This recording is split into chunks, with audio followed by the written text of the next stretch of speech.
Today in this video we're going to learn about the convergent sequence, divergent sequence and oscillating sequence. What is convergent sequence? A sequence un is said to be convergent to the limit L if and only if un tends to L as n tends to infinity. ये तो analytical definition जैसा है, मैं आपको normally बता रही हूँ. Convergent sequence का मतलब होता है ऐसा सीक्वेंस जो किसी पर्टिकुलर नंबर पे किसी पर्टिकुलर जगह जाके कन्वर्ज करे. कन्वर्ज का मतलब क्या? सेटल डाउन करना. आप इस तरह से समझ सकते हो. तो settle down in the sense stable होना, मतलब एक फाइनाइट जगह रुकना. ठीक है, कन्वर्ज करना. तो उसी को हम लोग यहाँ पर दिखा रहे हैं. U n tends to l as n tends to infinity. N का वैल्यू आप इन्फिनिटी लो, मतलब कितना भी दूर जाओ, कितना भी नंबर्स लो इन्फिनिटी तक, लेकिन हमारा जो यू एन है, मतलब सीक्वेंस है ना, वो कन्वर्ज करेगा कोई एक लिमिट पर. जो एल है वो फाइनाइट है. So analytically the sequence u n is set to be convergent to the limit L if and only if given arbitrary number epsilon is less than 0.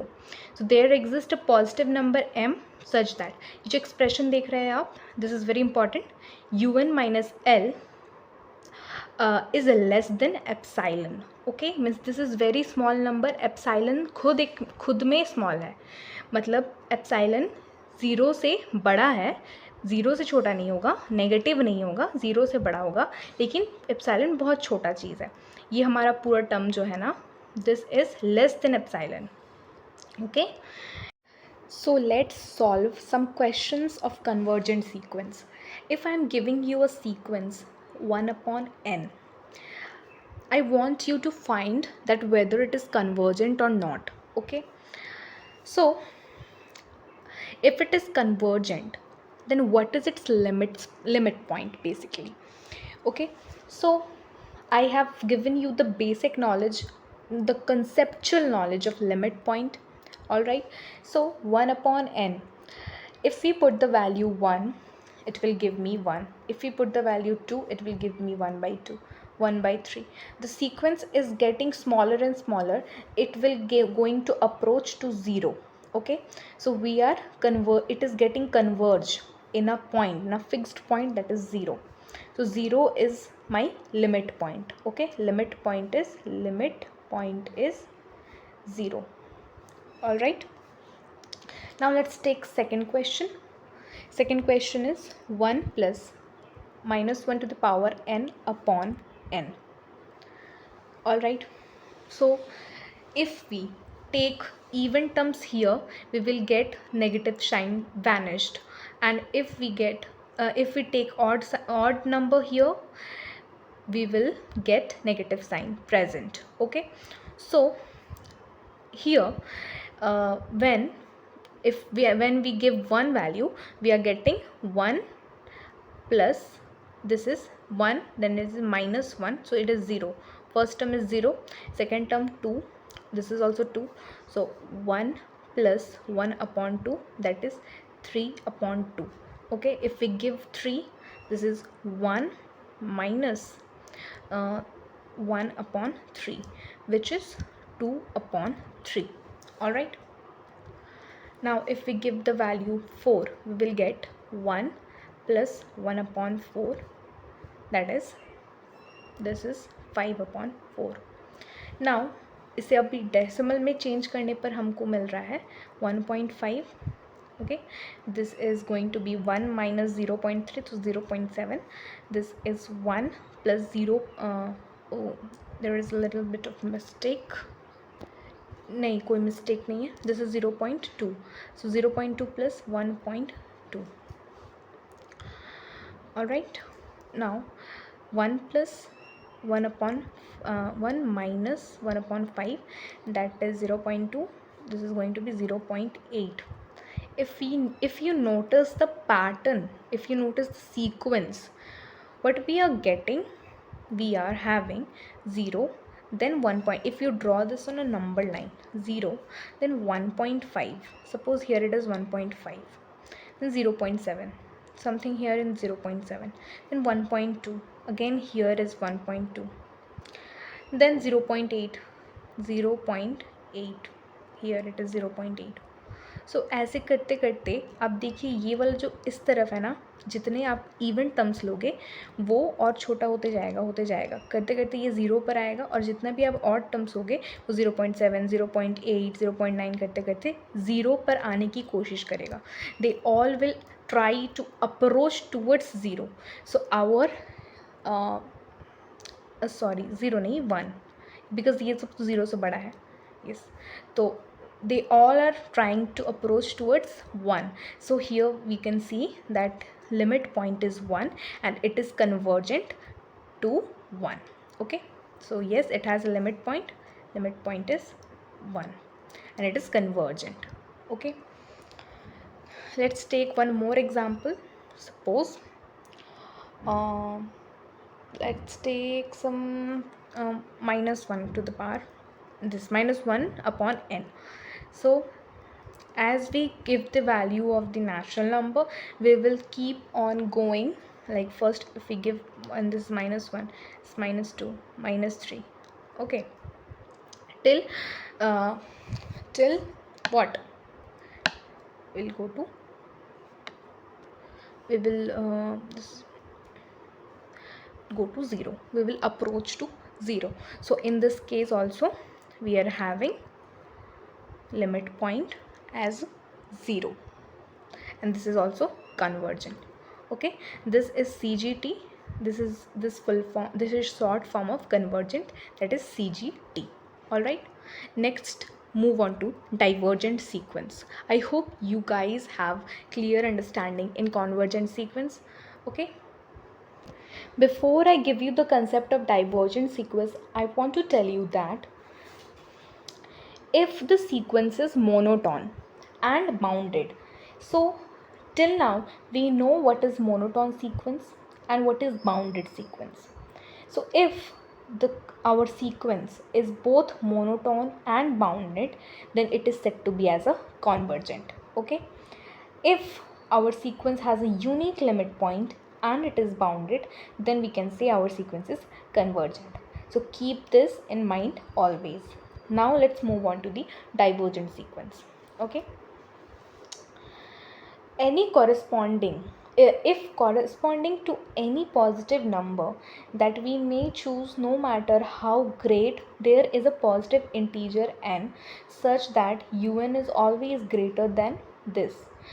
For all n is greater than equal to natural number, then un is said to tend to infinity. As n tends to infinity, as we write un tends to infinity, or limit of un is infinity.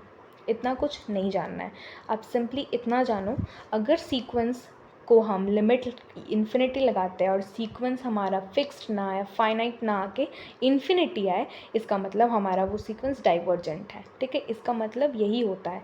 अब infinity में भी हम जानते हैं एक minus infinity होगा, एक plus infinity होगा. Here I have written it down कि divergent to अगर plus infinity हो, तो a sequence of a real number an is said to be divergent to plus infinity if for any real number k belongs to real number there exists m which belongs to natural number such that, जो हमारा number line पे हो ना, such that यहाँ पर plus infinity की तरफ कब होता है, जब हमारा जो ये ए एन जो होगा the belongs to this interval, close interval के to infinity. Okay, for all n greater than m. इसका मतलब कि हमारा जो ए एन है, जो सीक्वेंस ए एन है ना, वो ऐसा वैल्यू आ रहा है जिसके आगे और आप वैल्यू को इमेजिन नहीं कर सक रहे हो. ठीक है, मतलब एक फिक्स्ड, जैसे आप रियल लाइन पे भी अगर आप देखोगे तो एक फिक्स्ड के है जिसके बियॉन्ड इन्फिनिटी है. हम उस फिक्स्ड के को इन्फिनिटी मानते हैं. फॉर एग्जांपल जैसे एन है, आप एन का वैल्यू जितना देते जाओगे वो बढ़ता जाएगा. ठीक है, आप कितना भी दो तो वो बढ़ रहा है, तो कहाँ बढ़ रहा है, तो अगर ये सारा पॉजिटिव है, ठीक है, अगर ये पॉजिटिव है नंबर लाइन पे, तो वो जाहिर सी बात है वो प्लस इन्फिनिटी की तरफ बढ़ेगा. ठीक है, अगर एन का स्क्वायर भी होता है तो वो पॉजिटिवली बढ़ रहा है, मतलब वो प्लस इन्फिनिटी की तरफ बढ़ रहा है. ठीक है, तो हम divergent sequence, divergent to plus infinity कब कहते हैं, जब मेरा रियल नंबर पे सारे पॉजिटिव वैल्यूज़ हैं और वो आगे बढ़ते जा रहा है. और डाइवर्जेंट टू माइनस इन्फिनिटी क्या हो गया, जब सीक्वेंस सारे माइनस के टर्म में हो। मतलब ये एनालिटिकली आप देख रहे हो, आप सिंपल से समझो कि अगर आपका सपोज, मैं एग्जांपल दे रही हूँ यहाँ पर,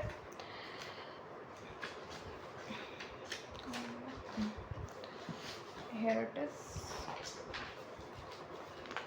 तो मैं एग्जांपल दी हूँ। अब जैसे एन में हम 1 2 3 4 ये एग्जांपल दे रही हूँ, तो ये डाइवर्जेंट है, divergent to what, plus infinity. Okay, divergent to plus infinity. But if I say minus of n, so minus of n is -1 -2 -3 minus, तो नंबर लाइन पे कहाँ जा रहा है, इधर जा रहा है -1 -2 -3, तो इन्फिनिटी इधर जा रहा है माइनस इन्फिनिटी, तो ये भी डाइवर्जेंट है, divergent to minus infinity. I hope this is clear to each and every one. Okay, तो माइनस ऑफ n स्क्वायर भी क्या होगा, -1 -2 -3 square, this will all divergent to minus infinity. Okay, limit point is -1 but not bounded. We know that this is not bounded. Limit point है -1, ठीक है, लेकिन ये bounded नहीं होगा क्योंकि सो नॉट कन्वर्जेंट, कन्वर्जेंट नहीं है। We can't say this is divergent to minus infinity. अच्छा, ये जो एग्जाम्पल है, ये एग्जाम्पल है, अच्छा ये दूसरा एग्जाम्पल मैंने लिया था, दिस इज़ -1 -2 -1 -3, तो ये देख रहे हैं कि हमारा इस सीक्वेंस में जो -1 -1 है ये तो फिक्स्ड है, मतलब लिमिट पॉइंट -1 है, लेकिन -2 -3 -4, ठीक है, ये बढ़ रहा है, तो हमारा यूनिक लिमिट पॉइंट है, लेकिन ये हम कन्वर्जेंट नहीं बोल सकते क्योंकि ये बाउंडेड नहीं है, ठीक है। और कन्वर्जेंट नहीं बोल सकते हैं तो क्या हम डाइवर्जेंट बोल सकते हैं, तो we can't say this is divergent to minus infinity. Minus infinity की तरफ डाइवर्जेंट कब होता, जब सिर्फ -1 -2 -3 -4 ऐसा होता। तो यहाँ पर हमारे पास एक लिमिट पॉइंट आ रहा है -1, जिसके कारण हम लोग नहीं बोल सकते कि ये डाइवर्जेंट टू माइनस इन्फिनिटी है, ठीक है। यहाँ पर कुछ नोट है, an tends to infinity, every sequence of an is infinity. An tends to minus infinity if every subsequence of an is minus infinity, or monotonically increasing sequence is either convergent or divergent to plus infinity. मतलब क्या हुआ, अगर an कोई sequence है और उसको limit लगाने पर वो इन्फिनिटी दे रहा है, तो उसका हर सीक्वेंस, मतलब सब सीक्वेंस, उसका हर सब सीक्वेंस का वैल्यू इन्फिनिटी ही होगा। और वही अगर ए नेगेटिव ऑफ इन्फिनिटी दे रहा है तो उसका हर subsequence negative of infinity देगा। मोनोटोनिकली इंक्रीजिंग सीक्वेंस ज़रूरी नहीं है कि वो कन्वर्जेंट होए, monotonically increasing sequence either convergent और divergent to plus infinity. Okay, और इंक्रीजिंग है इसलिए प्लस इन्फिनिटी बोला है, अगर डिक्रीजिंग बोलती तो यहाँ माइनस इन्फिनिटी बोलती, ठीक है। जैसे यहाँ पे 4 में देखिए, monotonically decreasing sequence either convergent और divergent to minus infinity, this is the example.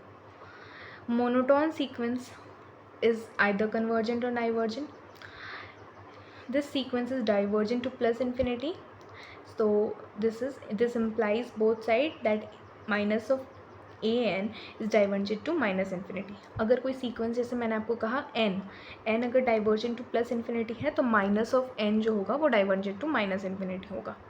I hope clear है डाइवर्जेंसी का। अगर और एग्जाम्पल देखना चाहोगे तो मैं दिखा रही हूँ आपको। Suppose e to the power n, तो ये मेरा सीक्वेंस है। अब e का वैल्यू हम जैसा जैसा लेंगे, सपोज e का वैल्यू हम लोग लिए 1, तो e टू द पावर 1, फिर e टू द पावर 2, ऐसे करते करते e to the power infinity, तो हमारा ये इन्फिनिटी तक जा रहा है, मतलब ये क्या है, डाइवर्जेंट है। Divergent to what, divergent to plus infinity, so its limit point is plus infinity. Okay, तो अभी तक हम लोग कन्वर्जेंट सीक्वेंस और डाइवर्जेंट सीक्वेंस पढ़े, जिसमें हमने जाना कि जो कन्वर्जेंट सीक्वेंस होता है वो एक फिक्स नंबर पे, फिक्स वो लिमिट पॉइंट पे वो कन्वर्ज करता है। डाइवर्जेंट सीक्वेंस मतलब वो उसका वैल्यू इन्फिनिटी हो जाता है, उसका कोई फाइनाइट लिमिट पॉइंट नहीं होता है, ठीक है। Till now we have known these points. Now let's move into the oscillating sequence. अब oscillating sequence के नाम से हम जान सकते हैं कि कोई एक वैल्यू तो होगा नहीं, oscillate करेगा between two or more than two values. Okay, so let's understand what is oscillating sequence.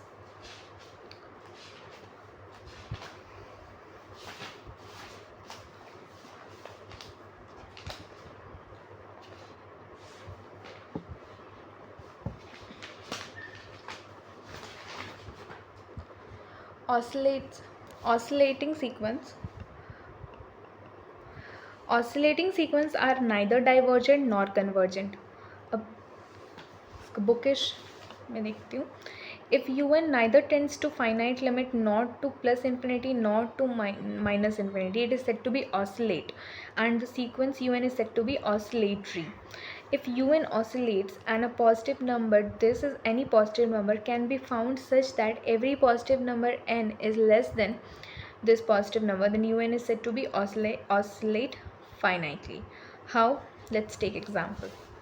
So example this is -1 to the power n. -1 का पावर n में हम लोग जितना इवन टर्म लेंगे तो वो प्लस हो जाएगा, और टर्म लेंगे तो माइनस ही रहेगा, तो -1 और +1 के बीच में घूमता रहेगा. ठीक है, फाइनल क्या होगा, -1 और +1, इसका लिमिट पॉइंट भी वही होगा. तो एक ऑक्सीलेटिंग सीक्वेंस है. सिमिलरली अगर हम यहाँ पर एक्स्ट्रा n जोड़ देते हैं तो उससे कुछ फ़र्क नहीं पड़ेगा, खाली वो बढ़ता जाएगा नंबर. जैसे 1 देंगे तो 1, 2 देंगे तो -2 +2, फिर -3 +4, मतलब वो रियल लाइन पे अगर करोगे तो इधर इधर इधर बढ़ेगा, इधर इधर इधर बढ़ेगा. तो ये भी क्या है, ऑसिलेटिंग सीक्वेंस है. ये देख सकते हो 1 2 1 2 1 2, ये भी ऑसिलेटिंग सीक्वेंस है. तो अब आ जाता है ऑसिलेटिंग फाइनाइट. अब ऑसिलेट तो कर रहा है, कोई कोई सीक्वेंस ऐसा भी होता है जो ऑसिलेट तो करता है लेकिन इनफाइनाइट चला जाता है. फाइनाइटली का मतलब ये सभी हो गया, ये फाइनाइट हो गया, ये फाइनाइट हो गया. ठीक है, जैसे 1 -1 1 -1 1, ये फाइनाइट है. 1 2 1 2 1 2, ये फाइनाइट ऑसिलेट कर रहा है. लेकिन ऑसिलेटिंग इनफाइनाइट मतलब कि आप जानते हो भली भांति, अभी ये वाला जो एग्जांपल दिया मैंने, ये ऑसिलेटिंग इनफाइनाइट का है. ठीक है, देखिए ऑसिलेटिंग सीक्वेंस में भी दो होता है, डाइवर्जेंट में भी दो होता है. कन्वर्जेंट तो सिर्फ एक लिमिट पॉइंट वो कन्वर्ज करेगा. ठीक है, लेकिन डाइवर्जेंट में डाइवर्ज करेगा तो किधर जाएगा, इन्फिनिटी पे तो जाएगा, लेकिन किधर, माइनस में जाएगा प्लस में जाएगा, वो हमको देखना है. ऑसिलेटिंग सीक्वेंस में भी कुछ ऐसा ही है, ऑसिलेट कर रहा है, लेकिन ऑसिलेट करते करते वो कोई फाइनाइट नंबर्स के अंदर ऑसिलेट कर रहा है कि वो इनफाइनाइट हो रहा है, मतलब कैलकुलेट नहीं किया जाएगा ऐसा. तो उसका एग्जाम्पल लेता है ये.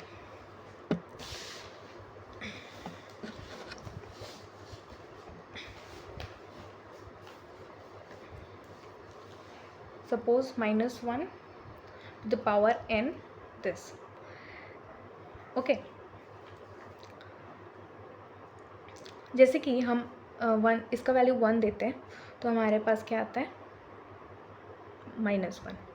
इसका वैल्यू 2 देते हैं तो 2, 3 देते हैं -3 4, -5 6. आप खुद समझ रहे हो, जितनी इवेंट टर्म में पॉजिटिव है और टर्म नेगेटिव है. अगर आप नंबर लाइन पे कर रहे हो तो ये क्या होगा, -1, फिर इधर आएगा 2, इधर आएगा -3, इधर आएगा 4, फिर -5, this 6. You can see this is oscillating what, this is oscillating infinitely. ये भी इधर इन्फिनिटी को अप्रोच करेगा, ये भी इधर इन्फिनिटी को अप्रोच करेगा. So this sequence is oscillating infinitely. तो इसका लिमिट पॉइंट क्या हो जाएगा, limit point is your -infinity +infinity. ठीक है, -इन्फिनिटी टू +इन्फिनिटी, उधर ही तो अप्रोच कर रहा है ना ये, तो वो इसका लिमिट पॉइंट हो गया. ठीक है, एक हम एग्जांपल ले लेते हैं कि वो ऑसिलेट फाइनाइटली कर रहा है. ठीक है, एक एग्जांपल लेते हैं. आप लोग मुझे बताइए ये ऑसिलेटिंग फाइनाइटली करेगा कि इनफाइनाइटली करेगा. ठीक है, जैसे जैसे मैं इसका वैल्यू लेती हूँ इवन और ऑड, तो या तो -1 होगा या तो +1 होगा. तो मेरा वैल्यू या तो 2 होगा, या तो -2 होगा, या तो +2 होगा. तो मतलब लिमिट पॉइंट -2 और +2 ही हो. सीक्वेंस क्या हो जाएगा, -2 +2 -2 +2. ठीक है, तो ये ऑसिलेटिंग फाइनाइटली कर रहा है और लिमिट पॉइंट इसका ये है. तो इस वीडियो में हम लोग कन्वर्जेंट सीक्वेंस देखे क्या हुआ, डाइवर्जेंट सीक्वेंस देखे क्या हुआ, और ऑसिलेटिंग सीक्वेंस देखिए क्या हुआ, ठीक है। कन्वर्जेंट को हम लोग CGT लिखते हैं, डाइवर्जेंट को DGT लिखते हैं इन शॉर्ट फॉर्म, ठीक है। कन्वर्जेंट सीक्वेंस हम लोग देख लिए हैं। डेफिनेशन जो एनालिटिकल डेफिनेशन है वो अक्सर एग्ज़ाम में पूछे जाते हैं फॉर कॉलेज स्टूडेंट्स। ये डेफिनेशन याद कर लेना है, analytical definition, this one is very important. Divergent sequence definition is also asked in various kinds of examination of colleges, and this is for oscillating sequence. Thank you so much.